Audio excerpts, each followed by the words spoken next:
성경 인물 가운데 어떤 분을 좋아합니까? 라고 질문해 본다면 아마 특별히 신약 성경 가운데 인물로 한정해 보면 뭐 요한이라든지 사도 바울 이런 사람을 생각할 수도 있습니다.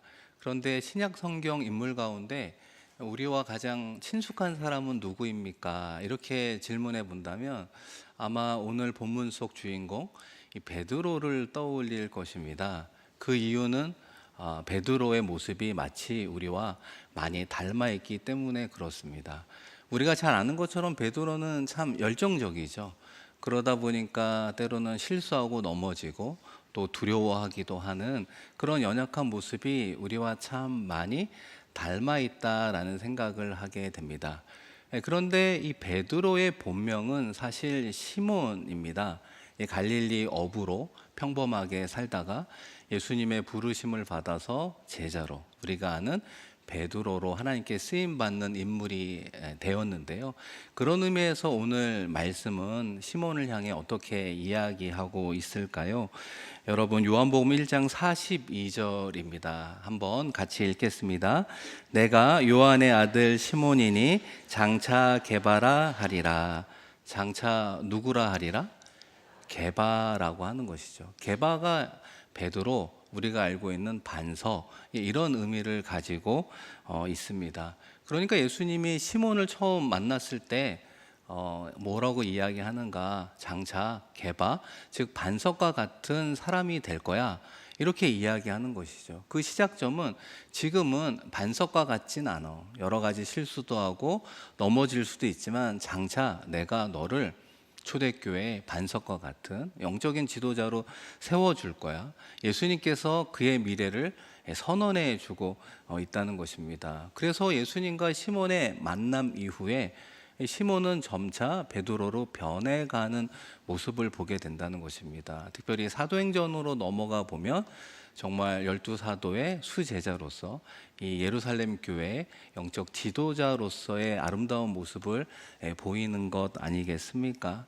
그런 의미에서 오늘 우리 수요 예배 가운데 오신 우리 피택자들도 있지 않습니까? 수요 예배 혹은 새벽 기도회를 훈련의 관점으로 참여하는 분들도 있죠.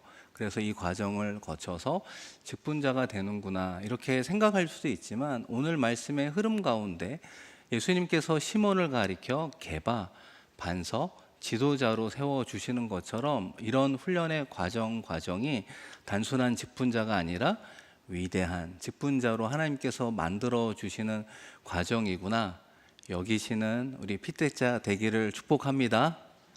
축복합니다.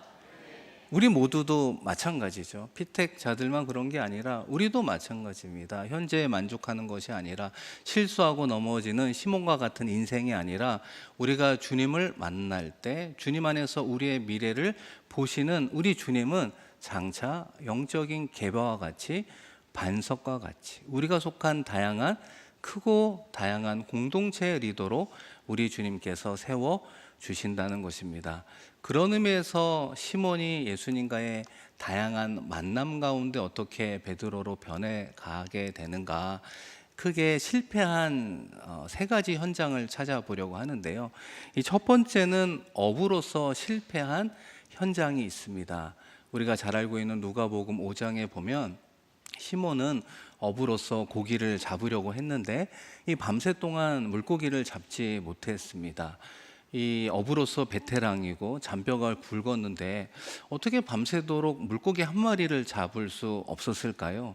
그것도 참 놀라운 일이 아닌가 생각이 됩니다. 그래서 그 아침에 그물을 씻고 있는데 예수님께서 배를 정하고 함께 배에 타게 됩니다. 그러면서 예수님께서 시몬에게 어디에다 그물을 던지라 이야기합니까? 깊은 곳에 그물을 던지라. 이 아침에 깊은 곳에 물고기가 없었나 봅니다. 그럼에도 불구하고 어부였던 시몬이 그 말씀에 순종하게 되었을 때 그물이 찢어질 정도로 많은 물고기를 잡게 된다는 것이죠. 그럴 때 시몬이 예수님을 향해서 어떻게 이야기를 합니까? 누가복음 5장 8절 말씀에 보시면 주여 나를 떠나소서 나는 죄인이로소이다. 주님의 거룩하심 앞에 연약한 자신을 영적인 정체성, 죄인으로 고백하면서 주님과의 만남의 깊이가 조금씩 깊어지게 된다는 것입니다. 그럴 때 우리 주님께서 뭐라고 이야기합니까? 우리 10절 말씀은 같이 한번 읽겠습니다. 무서워하지 말라. 이제 후로는 내가 사람을 취하리라. 고기 낚는 어부가 아니라 사람을 낚는 어부로 내가 만들어 줄게 말씀하고 있는 것이죠. 이 베드로의 실패의 현장이 오히려 주님을 만났을 때 새로운 시작점이 되는구나, 새로운 인생의 방향 설정이 되는구나 엿보게 된다는 것입니다. 이 사랑하는 성도 여러분, 우리의 삶도 이와 같다라고 말할 수 있습니다. 우리도 밤새도록 열심히 일했는데 성과나 열매가 없을 때가 있지 않습니까? 직장과 우리 사업장에서도 나름의 목표를 세웠는데 목표를 달성하는데 실패하기도 하죠. 사랑하는 자녀들을 잘 키워보려고 정말 애써 보았는데 어느 순간 어긋나는 모습을 바라보며 부모로서 무력감을 느낄 때도 있지 않습니까? 이 교회를 흔히 사랑의 공동체라고 하는데 교회에 오면 다른 성도와의 관계에서 상처를 받아 마음이 힘들고 어려울 때가 있지 않습니까? 바로 그때가 무엇이냐? 그 실패의 자리, 그 아픔의 자리, 그 고통의 자리는 우리 주님을 만나는 만남의 자리가 된다는 것을 우리에게 말하고 있습니다. 이 사랑하는 성도 여러분, 저도 이 말씀을 준비하며 나의 실패의 자리가 있었다면 언제였는가 생각해 보면 작년이 자꾸 생각이 납니다. 이 안식년을 보내면서 연초에 만약에 담임 목사로서 사역할 수 있는 교회가 되었더라면 아마 낮은 마음보다는 높은 마음으로 목회하는 자가 되지 않았을까라는 생각이 들어요. 하나님께서도 남대문에 연결시켜주는 시점도 안식년이 끝나가는 끝자락 가운데 하나님께서 남대문에 사역할 수 있는 길을 열어주셨죠. 제가 한두 번 말씀드린 것처럼 그 타이밍은 저의 어떻게 보면 실패의 자리, 저의 끝자락, 이제 마지막이라고 생각하는 그 자리에서 이 주님의 손길을 느끼며 이 시간 이 자리에 서게 되었다는 것입니다. 높아진 마음이 아니라 낮아진 마음, 겸손한 마음으로 다시 한번 주님과의 만남과 주님께서 원하는 목회의 방향을 설정하게 되었다는 거예요. 그래서 제가 여러 번 말씀드린 것 중에 하나가 하나님보다 앞서지 않겠습니다라고 말씀드린 적이 있는데요. 여러분 기억나십니까? 기억나신다고 하세요? 기억나십니까? 예, 하나님보다 앞서지 않는다. 이건 저의 신앙 고백일 뿐만 아니라 이 시간 우리 모두의 신앙의 고백이 되어야 한다는 것이죠. 하나님보다 앞선다라고 하는 건 아직 우리가 살아있다는 것이죠. 우리가 죽으면 하나님 앞에 묻고 기도하고 하나님께서 인도해 주시는 대로 가겠습니다라고 고백하게 된다는 것입니다. 그런 면에서 이번 주 주일 말씀을 준비하면서 돌아오는 주일이 종교개혁 주일이구나라는 생각과 함께 이 작년이 생각이 났습니다.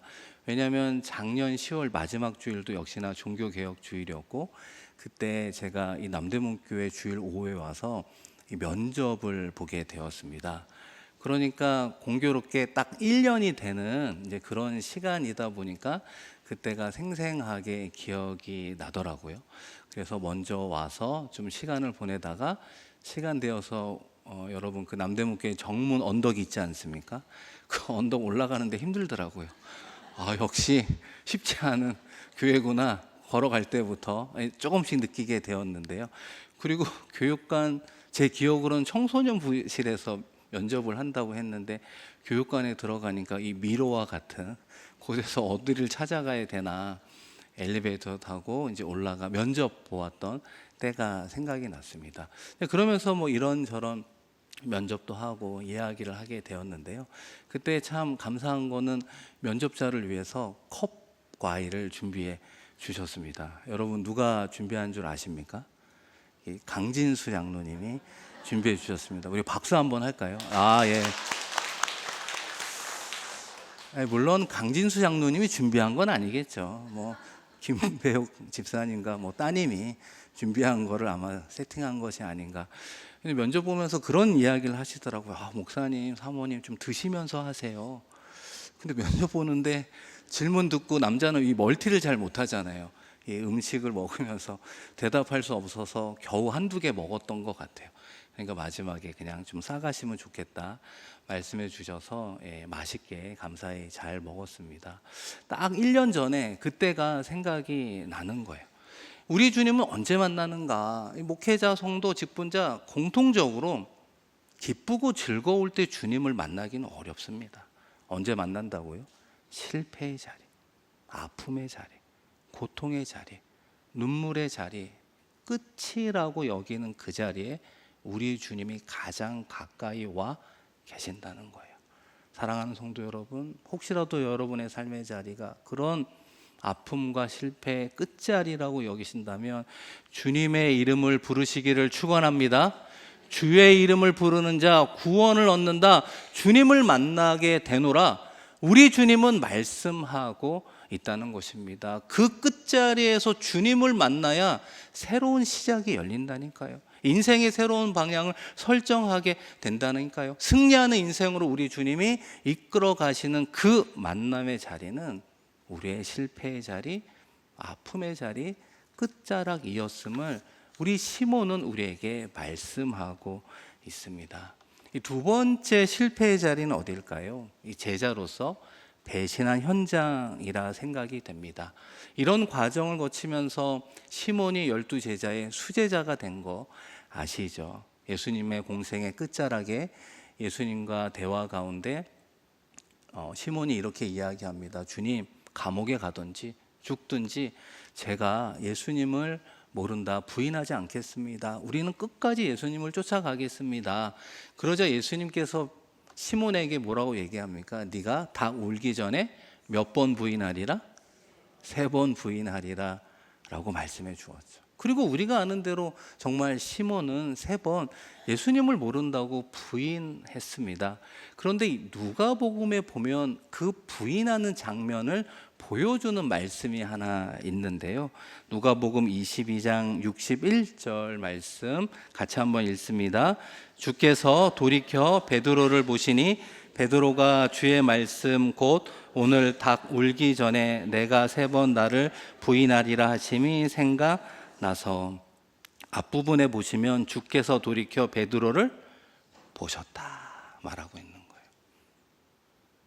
부인하는 베드로를 우리 주님이 어떻게 하셨다고요? 보셨다. 그 순간, 그 찰나지만 아마 주님과 베드로의 시선이 마주치는 시간이 있었던 것 같아요. 베드로는 그 예수님의 시선을 어떤 눈빛으로 바라보았을까요? 과연 그 시선 가운데 베드로는 무엇을 느꼈을까요? 그리고 동시에 우리 주님은 어떤 마음으로 베드로를 응시했을까요? 거 봐라. 내가 3번 부인한다고 했어 안 했어?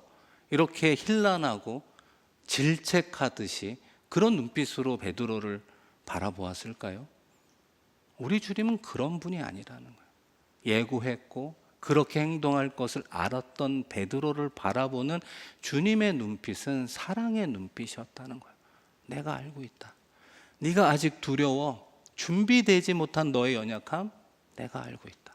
그러나 나를 바라보는 그 눈빛을 놓치지 않는다면 분명히 너는 시몬을 넘어 베드로가 될 거야. 너는 분명히 교회의 지도자가 될 수 있어. 포기하지 마. 내가 너를 응원할게. 짧은 눈빛 교환 속에 분명히 그런 메시지가 전달되었을 것입니다. 그러자 베드로가 어떤 행동을 하게 되었는가?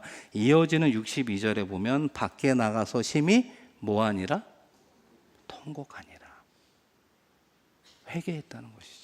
가룟 유다와의 가장 큰 차이는 바로 여기에 있었습니다. 가룟 유다는 통곡하고 회개하지 않았지만 시몬은 심히 통곡하고 회개함으로써 자신의 힘과 고백과 능력으로는 할 수 있는 것이 아무것도 없음을 깨닫는 결정적인 체험이 되었다는 거예요. 그래서 나중에 우리가 알고 있는 베드로 사도가 되었을 때 베드로전서 4장 7절에 무엇을 이야기합니까? 너희는 정신을 차리고 근신하여 무엇을 하라? 기도하라. 기도하는 수밖에 없다는 걸 알았다는 거. 기도해야 시험을 이기고 유혹을 물리칠 수 있음을 베드로가 언제 체험을 했다고요? 자신의 부인 사건 가운데에도 자신을 사랑의 눈빛으로 받아주시는 주님과의 만남을 통해 시몬은 기도를 통해 이겨가야 된다는 걸 알았어요. 그래서 우리가 아는 것처럼 사도행전에 보면 베드로가 기도하는 가운데 환상을 보고 이탈리아의 백부장 고넬료를 만나게 되고 그 만남 가운데 유대인뿐만 아니라 이방인에게도 복음을 증거할 때 성령이 임하는 사건을 예루살렘 교회 수장으로 경험함으로 말미암아 공포하게 된 것 아닙니까? 우리의 복음에는 한계가 없다. 경계가 없다. 유대인을 넘어 이방인으로 나아갈 수 있노라.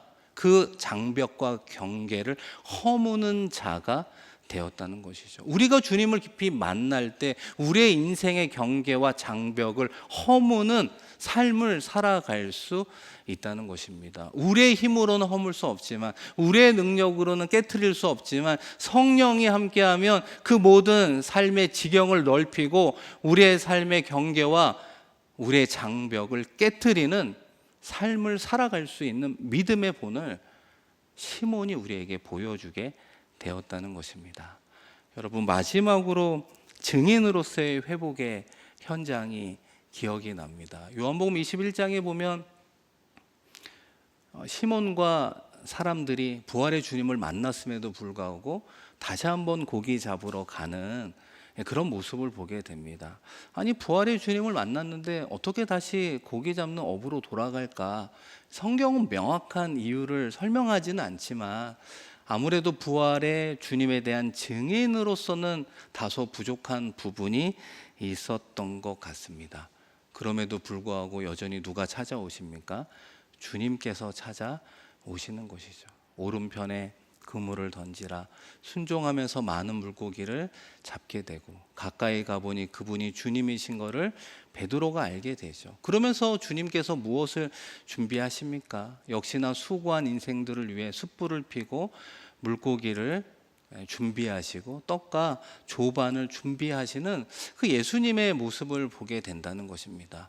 여전히 부인하는 자리, 실패하는 자리, 어떻게 보면 회피한 그 자리까지 찾아가서 주님이 보여준 행동은 꾸준함이 아니라 질책이 아니라 시몬에게 무엇을 물어보게 됩니까? 요한의 아들 시몬아, 네가 나를 사랑하느냐? 요한의 아들 시몬아, 네가 나를 사랑하느냐?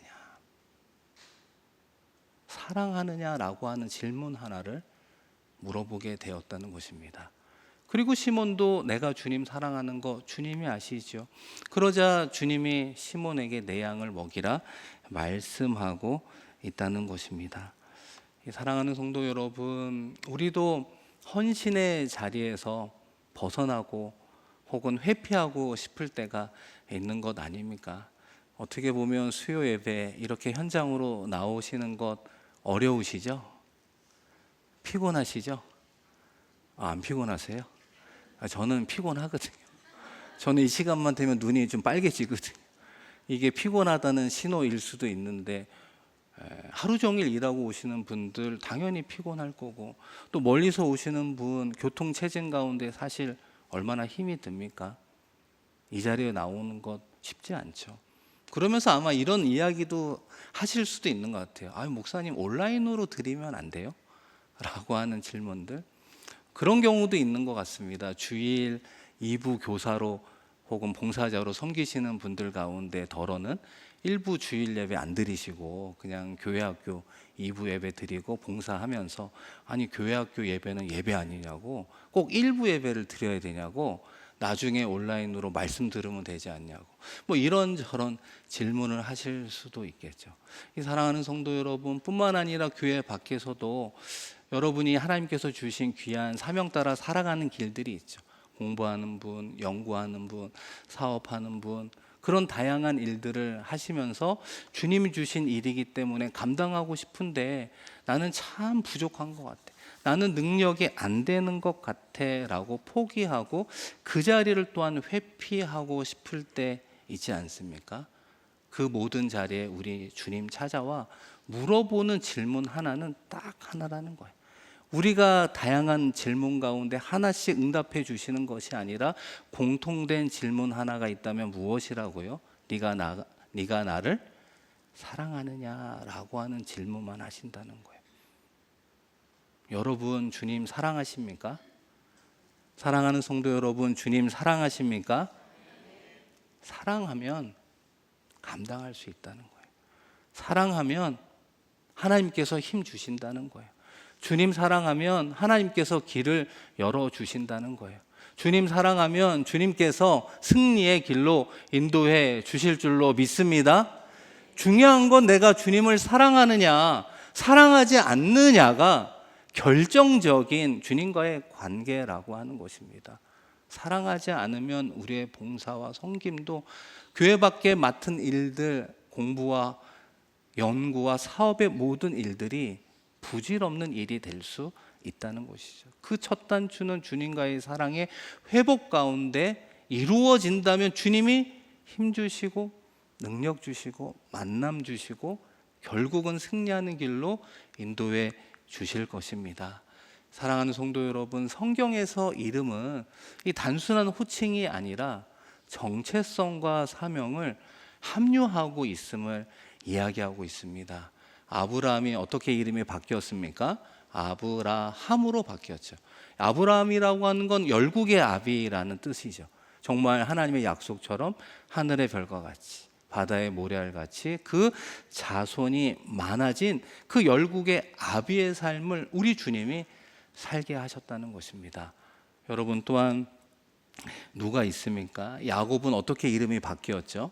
이스라엘로 바뀌었죠. 이스라엘이라고 하는 건 하나님과 싸워 이기었다, 12지파를 이루는 이 또 다른 영광스러운 삶을 살아가게 되었다는 것입니다. 시몬은 어떻게 이름이 바뀌었습니까?